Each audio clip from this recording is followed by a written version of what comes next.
My name is Helen Price. I'm 82 years old, and I have never felt more invisible in my life than I did that evening. The kitchen smelled faintly of chicken broth. The walls were painted a soft gray, the kind people call modern. My knees ached, and I was slowly making my way from the hallway to the dining table. I had just finished folding my son's laundry. Yes, at my age. And I was hoping for something warm for dinner. I hadn't eaten since morning. That's when I saw it. There on the floor by the back door was a scratched-up plastic dog bowl.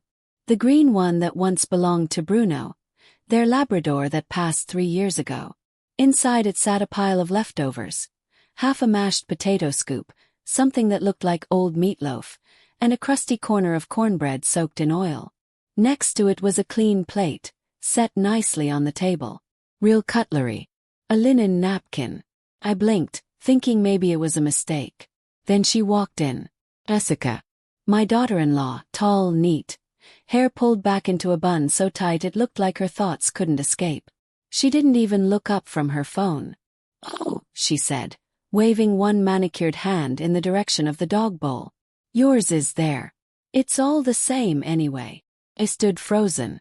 A chill crept up my spine that had nothing to do with the weather. She didn't smirk. She didn't flinch. She meant it.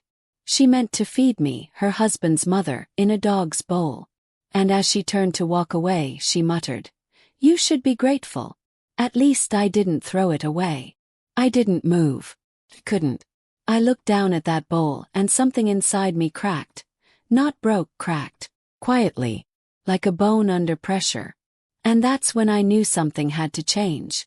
But what Jessica didn't know was that I wasn't as helpless as I looked. I had something she had forgotten about. Something she thought I'd left behind when I moved into their home.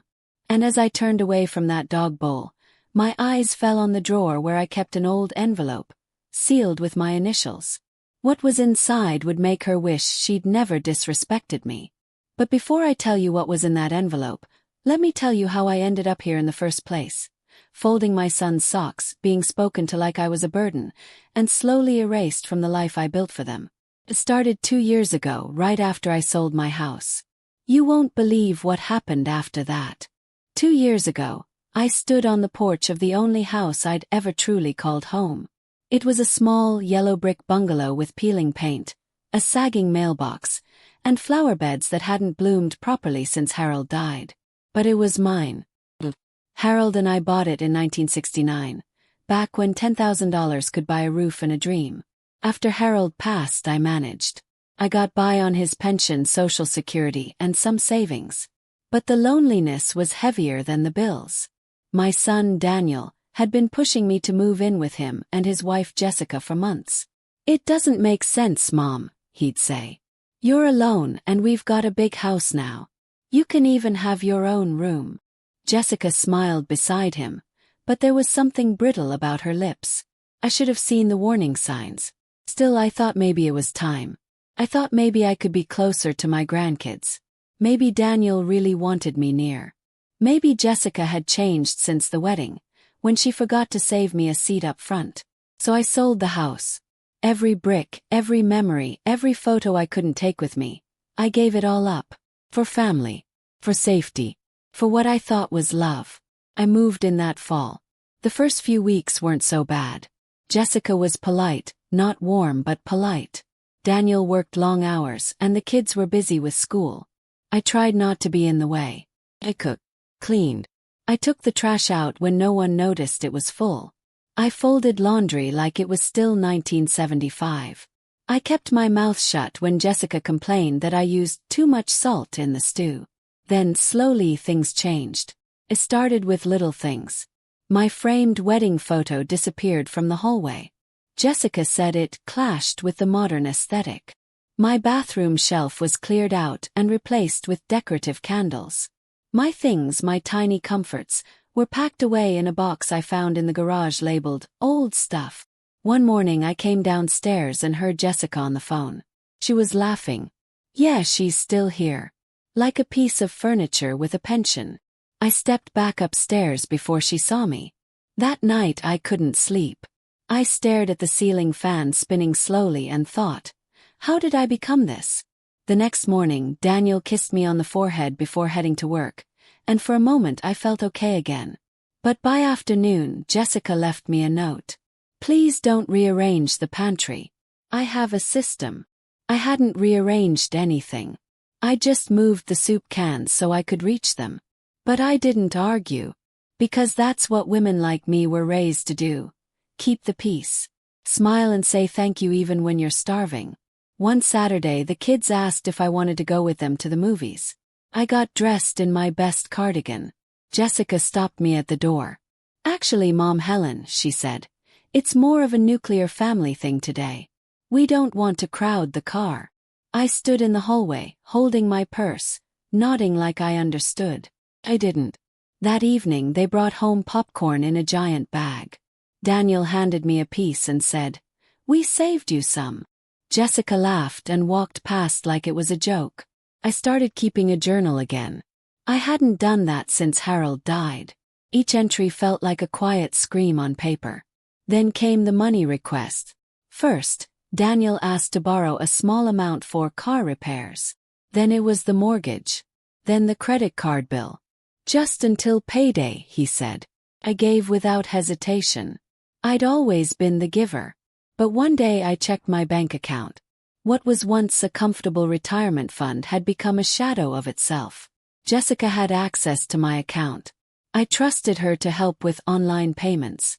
Only later did I realize she'd been helping herself too. When I asked her calmly, she scoffed. "Well, you don't need that much money just sitting there, Helen. You live with us. You don't pay rent. And besides, we use it for the family." I stared at her. "You used my savings." "It's all the same," she said, eyes cold. "Your money. Our money. It's a family account." I went to Daniel, but he brushed it off. "I'm sure she didn't mean it like that, Mom. Don't stress over the small stuff. The small stuff. Being erased isn't sudden. It happens quietly. One missed invitation, one taken dollar, one insult buried in politeness. And then one day you're eating out of a bowl on the floor. But they didn't know I had something left. Something Jessica hadn't touched. Something Harold and I kept in case of emergency. A sealed envelope inside my sewing kit. It was dusty, old and yellowed. But inside it was the deed to the house I sold. And the truth about what I did with the money after the sale. They thought I handed it all over. They were wrong. And I was done playing the quiet role. Because someone once told me, when they forget your worth, remind them who built the house they're sitting in. The next day, I called someone I hadn't spoken to in years. And what he told me changed everything.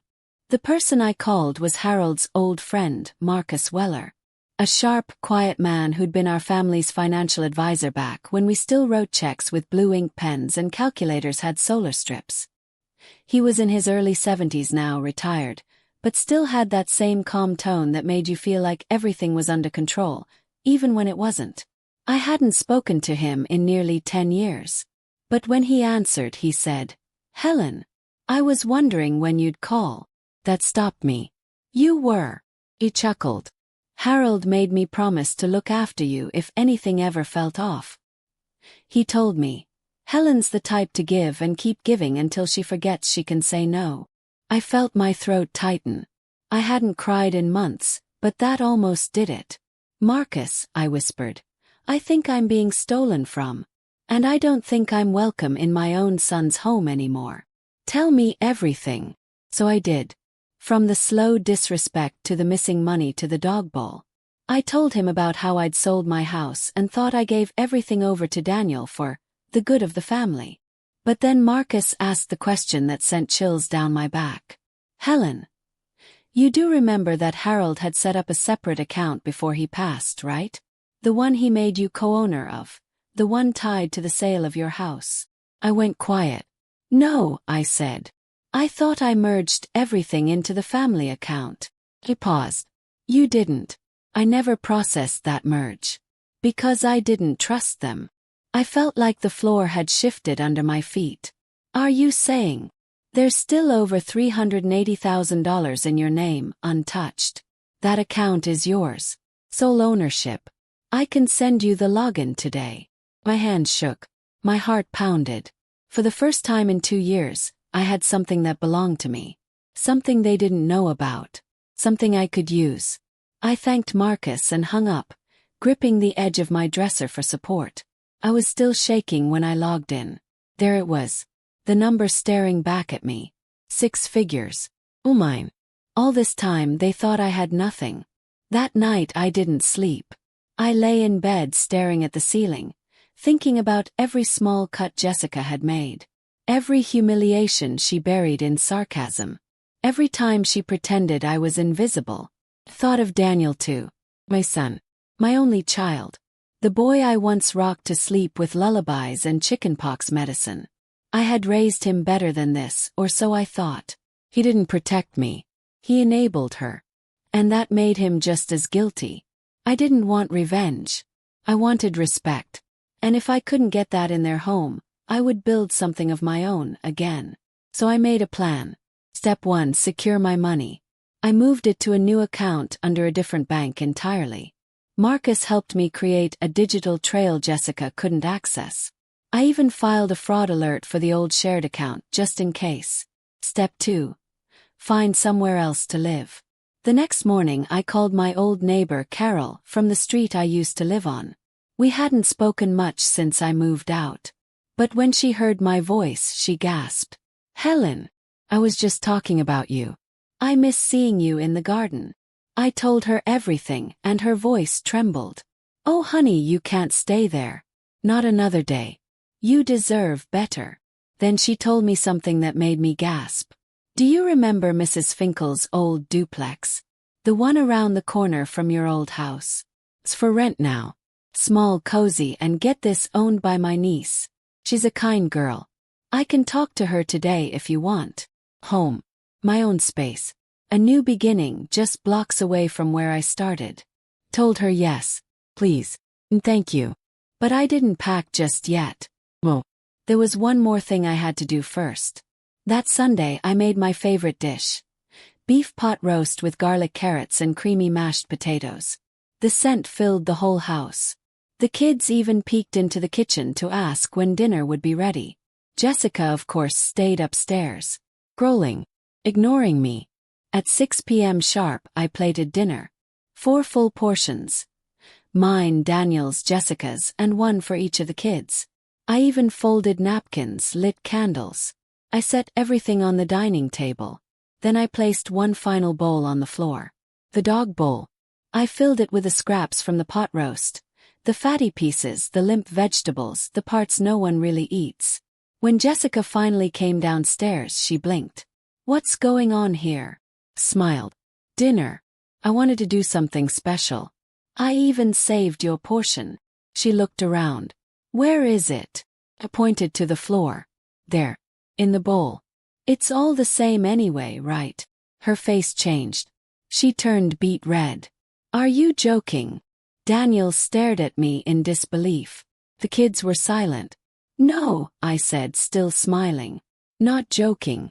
I just thought you'd enjoy the same standard you set for me." She opened her mouth to shout, but I didn't let her. I stood tall, walked to my purse, and pulled out the deed to the old house.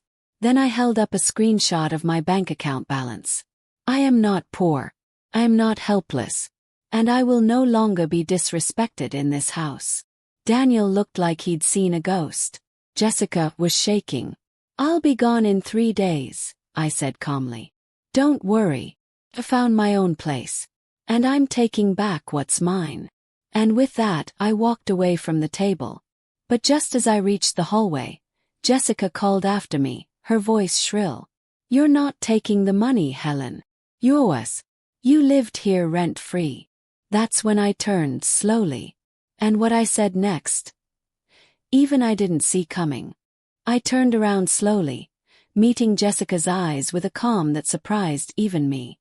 "I don't owe you a thing," I said softly. "But I do owe myself peace. And I'm taking it back."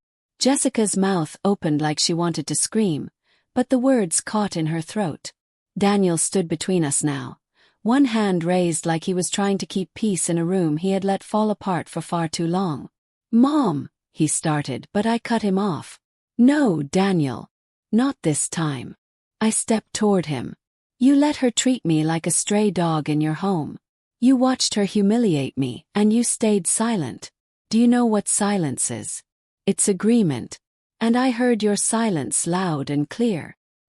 He looked down at the floor like a boy caught stealing. You know what hurts the most. Continued. Not the dog bowl. Not the missing money. Not even the insults. What hurts is knowing I raised a man who didn't think his mother deserved dignity. Jessica scoffed behind him. Oh, please spare us the guilt trip. You act like you're some saint.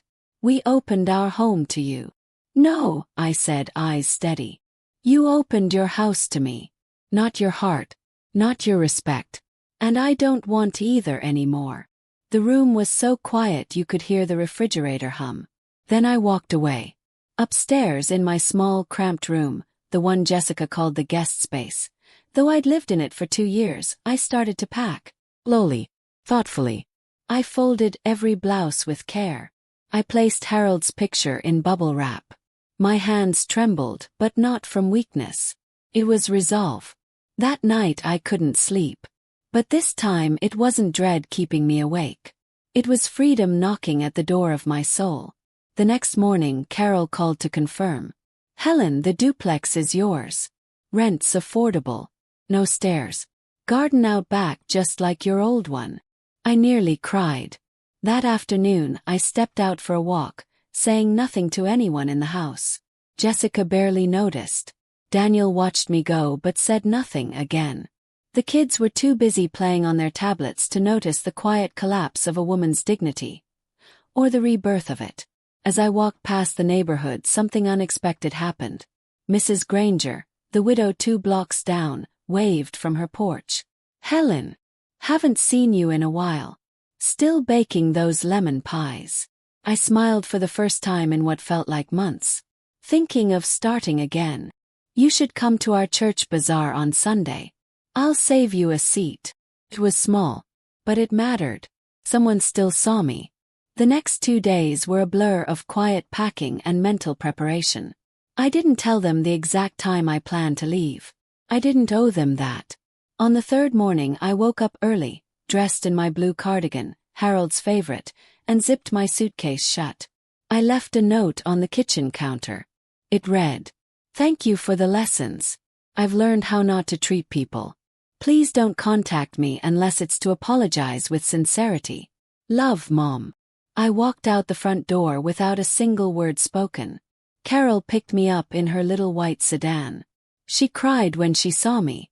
"You look lighter already." Smiled. "I feel lighter." We drove in silence most of the way, the morning sun breaking through the clouds like it had been waiting for me to leave. The duplex was perfect, small but warm. The kind of place where the silence felt peaceful, not punishing. Anne packed slowly. Hung up Harold's picture on the mantel. Placed my journal by the bedside table. And then I brewed tea. The first cup of tea in a place that belonged entirely to me. But just as I settled into the couch with a sigh of relief, my phone buzzed. It was Daniel. A single text. "We need to talk. It's urgent." I stared at it for a long time. Then came another. "It's about Jessica and the kids. Please, call me back." My hand hovered over the phone. Was this a trap? A guilt ploy? Or was something truly wrong? I stood at the window, the tea growing cold in my hand, heart pounding as I whispered aloud. What did she do now? I held the phone tightly, my thumb trembling above the screen. After everything they'd done, I didn't want to hear another excuse. I didn't want to be dragged back into their mess. But that second message, the one that mentioned the kids, that struck a different chord. Because no matter what Jessica did to me, the children were innocent. So after a long breath I called Daniel. He picked up on the first ring. "Mom," he said, his voice shaking. "I'm so sorry. I didn't know who else to call." "What happened?" I asked flatly. I didn't offer comfort. "Not yet," he sighed. "Jessica left. Took her things, took most of the furniture, emptied our shared savings account, and just left." I stood still. She left you. She left us, he corrected, choking on the words. The kids and me. She said she was done carrying the load, and that she deserved better than this life. Better than what? Yes. A family that catered to her every whim while she walked over everyone's boundaries. I know, he said quickly, desperate. You were right. About everything. I didn't want to see it. I thought I was keeping the peace, but I was just letting her poison everything. Silence passed between us. He added, I found your note. I didn't respond. I don't know what to do, Mom. The kids are asking where she is. I've got nothing left in the account. I feel like I'm drowning. For a second, my old instincts kicked in. The mother in me wanted to rush in, grab the kids, cook dinner, pay the bills, fix the broken home. But then I remembered the dog bowl. The stolen money. The night I heard him laugh with her when she said I was like furniture. Cleared my throat. You let her treat me like dirt, Daniel. You watched her do it. I know. I know I failed you. He was crying now. But I'm begging for another chance. Not for me, for the kids. They miss you. They need you. I need you. Closed my eyes. This wasn't just about revenge anymore. It was about rebuilding. On my terms. Where are they now? I asked quietly. At home, he said. I'm making ramen. That's all we've got left till next payday. I exhaled slowly. All right. Come by. But I'm not moving back in. That will never happen. Of course. I understand. That afternoon I packed a bag of groceries. Flour, canned soup, apples, some frozen meat, and took a cab to their house. I didn't knock. I used the spare key he'd once given me and walked into a quiet, messy living room. The kids were on the couch. When they saw me, they ran into my arms. Grandma, they cried. For the first time in months, I felt joy without pain. Daniel came out of the kitchen, eyes red, holding a steaming pot of noodles. Thank you for coming. I'm not here for you, I said. I'm here for them. He nodded. I understand. I helped set the table. Not like before. Not as the invisible helper. But as the grandmother. The guest. The respected elder. They didn't realize it yet, but the power dynamic had shifted. That evening, as we sat on the couch and the kids drifted off to sleep beside me, Daniel spoke again. She was taking money from your account even after you moved it. I didn't know until the bank called. What? I turned sharply. She tried to impersonate you, he said. She forged your signature. But the bank flagged it. My stomach tightened. She was planning something, Mom. She'd been making copies of your ID. She even had access to some of your medical records. I stood up slowly. Why would she need those?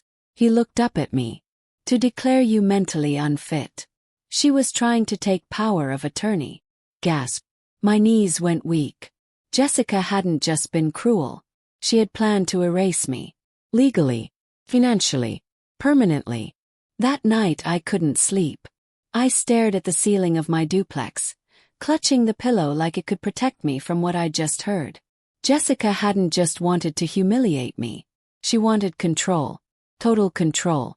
I sat up in bed and opened the drawer of my nightstand. Inside was the sealed manila envelope. Not the house deed this time, but a document I hadn't opened since Harold passed. His will. And in it, a clause I had forgotten. A clause that could destroy everything Jessica thought she'd gained. But before I acted, I needed confirmation. I called Marcus the next morning. Marcus, I said. I need you to find something for me. Something my husband wrote into his will years ago. About the house. About the inheritance. There was a pause. Then he said, if it's what I think it is, Helen. Jessica is about to lose more than just your money. What do you mean? Yes. Helen. That house she gutted and lived in so proudly. She never owned it. Not legally. Froze. What? You'll want to sit down. Because what Harold did. Well, it's about to turn the tables. I gripped the edge of my dining table, my heart pounding louder than the morning traffic outside my duplex. What do you mean she never owned the house? I asked Marcus again, trying to steady my voice. Marcus let out a long sigh on the other end of the line. When Harold updated his will after retiring, he added a clause, Section 9B. He never told anyone but me. The house title was placed under a trust. The kind that stays locked until certain conditions are met. What conditions? Yes. He replied. The house would legally revert to your name if Harold passed and you decided to sell your own property. It was designed to ensure you'd always have a home, no matter what. My breath caught. Wait. So when I sold my bungalow and moved in with Daniel, you triggered the clause. By law, that house was never fully Daniel and Jessica's. It became yours the moment your old house was sold and you moved in. My knees buckled and I sank slowly into the chair. Jessica had thrown away the one woman who actually owned the house she decorated like a showroom. She's been living in my house, I whispered. Mocking me. In my own house, Marcus continued. And there's more. Since she tried to impersonate you to gain access to your account, combined with what Daniel told you about the forged signature and medical documents, we have enough to involve the police. This isn't just financial abuse, Helen. It's attempted fraud and identity theft. I sat there for a long moment, the truth crawling through my skin like fire. I wasn't just humiliated. I was nearly robbed of everything I had left. And all the while, she smiled at me over dinner like it was a joke. No, I said, steadying my voice. I don't want to press charges yet.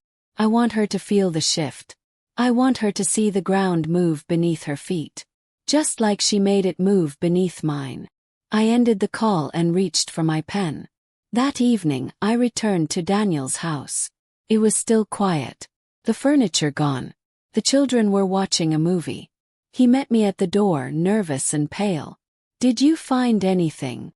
I did, I said. And Daniel, you're not going to like it. I handed him a copy of the trust agreement Marcus had emailed me.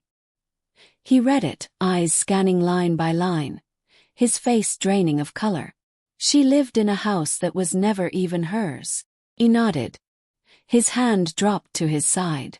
She always acted like it was hers. She controlled every corner, every paint swatch, every couch. She told me you were lucky we let you stay. She lied, I said firmly. And now we're going to set the record straight. The next morning I visited a lawyer. Not just any lawyer. Ava Chambers, a sharp, brilliant woman who'd once helped Carol fight an eviction notice from an unethical landlord. She welcomed me warmly, listened to everything, then leaned forward. Mrs. Price, she said, you're not just reclaiming your property. You have the power to evict her retroactively. She already left, I said. Ava smiled coldly. Then we'll file a formal property correction and notify the registrar. That way, if she ever tries to claim anything related to the house, its value, its contents, its location, you'll have the paperwork ready to bury her claim. I nodded slowly. I don't want revenge. I just want her to know she failed. She will, Ava said.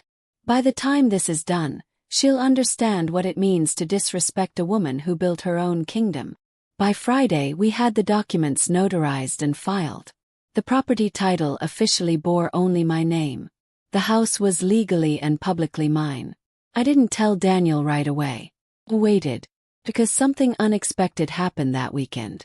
Jessica came back. She showed up at Daniel's doorstep with 2 large suitcases and an attitude like nothing had happened. I was in the kitchen with the kids when I heard her voice. Where are my things? She snapped. Where's the living room set? Where's my coffee maker? Daniel's voice cracked. Jessica, you left. You cleared out the bank account. You abandoned your children. I came back, she said. That means something. No, I said, stepping into the hallway. What means something is respect, and you ran out of that long ago. She blinked when she saw me. You. What are you doing here? I own this house, I said plainly. Legally. Fully. You've been squatting in my property for 2 years, Jessica. Decorating someone else's home and calling it your own. Her eyes narrowed. That's not true. Daniel and I.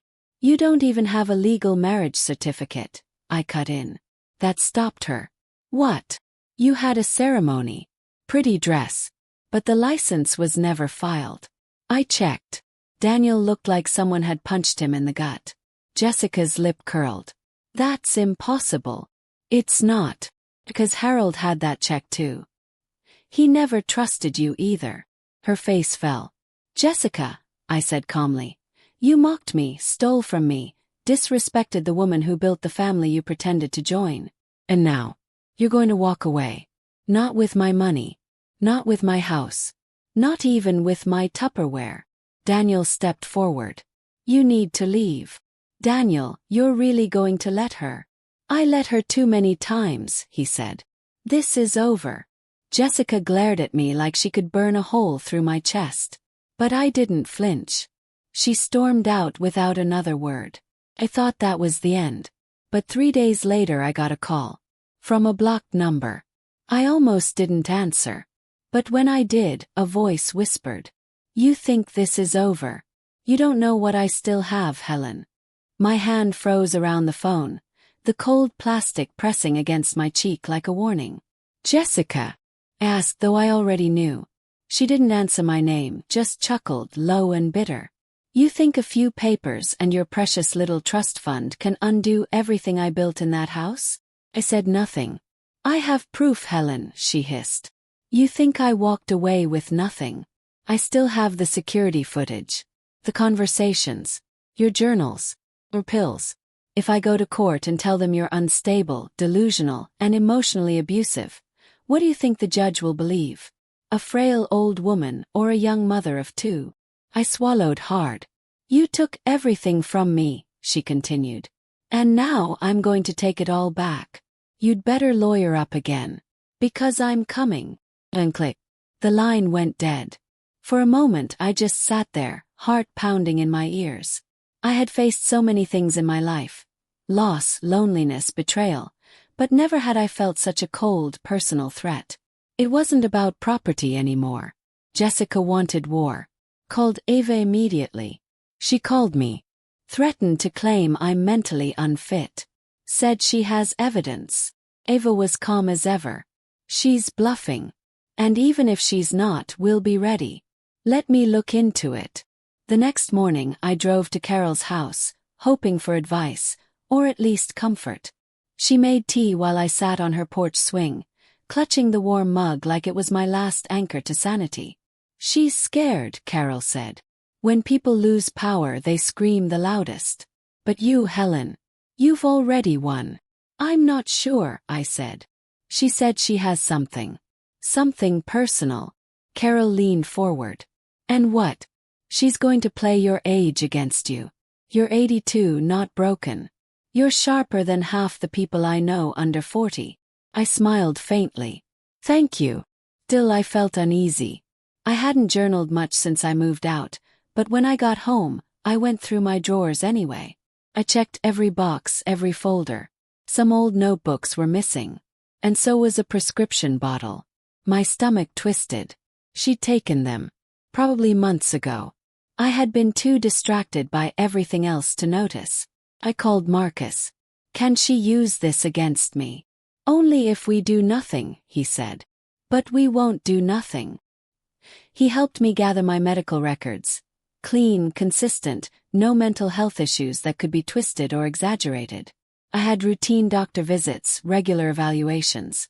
I was mentally sound, physically healthy for my age, and independent. The next step was bigger. Ava helped me file a cease and desist letter. A warning shot. A signal that we weren't playing games anymore. We served it to Jessica's temporary address, the one she gave Daniel when she left. She didn't respond. But she didn't disappear either. Daniel called one night, his voice low. She's been showing up at the kids' school. Hanging around. Trying to talk to them through the fence. What? Snap. And the school allowed it. No, he said. They reported it to me. She's not on the emergency contact list anymore. But she's been telling people she's just visiting family. I think she's unraveling. I sat down. You need to file for custody, Daniel. Official legal custody. Now. He hesitated. What if she fights me? Then we fight harder, I said. But we're not letting her drag those children through this mess. Not again. Eva moved fast. She helped Daniel get an emergency custody hearing scheduled, citing Jessica's sudden abandonment, lack of financial support, and erratic behavior. We collected every voicemail, every text. But what sealed it? The footage. Yes, she had been recording me, trying to capture moments where I looked confused or upset, twisting them into evidence of deterioration. But she forgot about context. She forgot that the security system she installed was a smart home system connected to cloud storage, and that the cloud account was set up under Daniel's email. We accessed everything. And what we found? A video from 3 months ago. Jessica in the living room, mocking me after I slipped while carrying laundry. "You're so pitiful," she laughed into her phone, not realizing the system was recording her. "Maybe I'll just say you're senile and get control of everything. It'd be easy. Daniel's too soft to stop me." I watched that clip in silence. Then again. Then a third time. Not because I doubted what she'd done, but because I needed to feel every ounce of what she tried to destroy, so I could be sure I'd never allow it again. We handed the footage to the court. The judge granted Daniel temporary full custody. Jessica didn't show up to contest it. Her lawyer withdrew the next week. Still, I felt no joy in it. No celebration. Only quiet closure. Then one rainy Thursday there was a knock at my door. I opened it slowly. And there she stood. Jessica. Soaked, trembling, eyes wild. "You win," she said. "You happy now?" I didn't speak. I lost everything. My family. My money. "You humiliated me." "No," I replied gently. "You did that to yourself." She looked like she wanted to scream, but instead her voice broke. "Can I just come in? Just for a minute?" And I stood there, unsure. Because inside me warred the mother who wanted peace, and the woman who finally had her voice back. So I looked her in the eye, and said. I looked her dead in the eye, the rain dripping from her lashes like mascara melting from a stage actress at curtain call. And I said, "No, Jessica. You may not come in." She blinked, stunned, as if the word had never been spoken to her before. Like doors were always opened. Like people always gave her another chance, just because she showed up looking pitiful and wet. "You don't understand," she whispered, arms wrapped tightly around herself. "I have nowhere else to go." I nodded slowly. "That's what you wanted for me, remember? You wanted me erased. You wanted my house, my money, my silence. You got what you gave." She stepped forward slightly, but I didn't move. "It wasn't supposed to be like this. I thought you were just in the way." "In the way," I repeated. "Of what?" "Your fantasy life. Your fake marriage. Your pretend crown in a castle I owned." She dropped her gaze, suddenly smaller. "I'm sorry." I tilted my head. "You're sorry because it's raining and you're cold? Or because you meant what you did and it didn't work?" "I was scared," she said. "When I found out about the account and the trust and how nothing was really in my name, I panicked. I needed control." "You didn't need control," I said quietly. "You needed character." She looked up at me, eyes filled with a hollow kind of shame. "I didn't have a mother growing up. I never saw what love looked like. I was always the one clawing for a place. And when I met Daniel, I thought if I could build a life, get the house, raise the kids, maybe then I'd matter." He nodded. "And what did you teach your children in the process? That love is transactional. That respect is earned only when you win a fight." "I taught them nothing," she whispered. "You did. You were there when I wasn't. I saw the videos. I saw the way they clung to you." Tears welled up in her eyes. "You were a better mother to them than I ever was." I said nothing. "You don't have to forgive me. I just wanted you to know. I'm not asking for the house. Or the money. Or Daniel.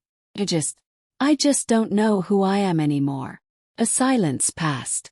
Then I stepped back, not to let her in but to draw the line. You don't get to use your pain to excuse your cruelty, I said. Everyone has scars.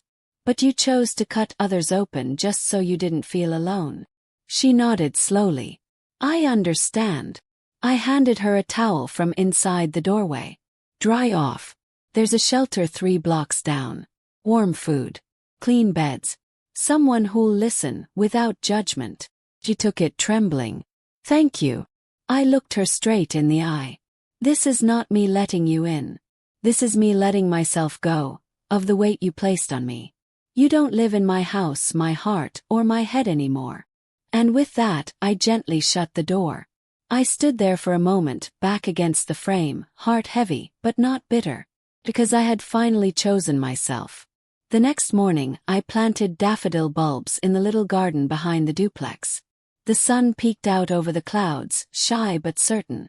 The children came over that weekend, laughing and painting rocks with their tiny hands. Daniel brought pie and no excuses. I joined a church choir, started journaling again. And every evening I brewed a cup of tea, sat on the porch, and reminded myself that peace is not given, it's claimed. Weeks later, I received a letter in the mail. It was from Jessica. Single page. No return address. Helen. I'm at a clinic now. Getting help. I've been diagnosed with narcissistic trauma behavior. It's not an excuse, but it explains why I hurt everyone who tried to love me. I just wanted to say, thank you for not letting me destroy you. Thank you for showing me that strength can be quiet and still be powerful. If the kids ask about me, tell them I love them. One day, maybe, I'll earn a chance to say it to their faces. Jessica. I folded the letter, placed it in my drawer, and never replied. Because some stories don't need sequels. Some victories don't come with applause. But that night, as I sipped my tea and looked at the flickering streetlight, I knew. I didn't just survive. I had risen. And no one would ever feed me from a dog bowl again. If this story touched your heart, reminded you to value your elders, or gave you the strength to reclaim your own power, please like, comment, and subscribe. Share your story in the comments below. You never know who needs to hear it. Because dignity has no age limit. And neither does revenge served with grace.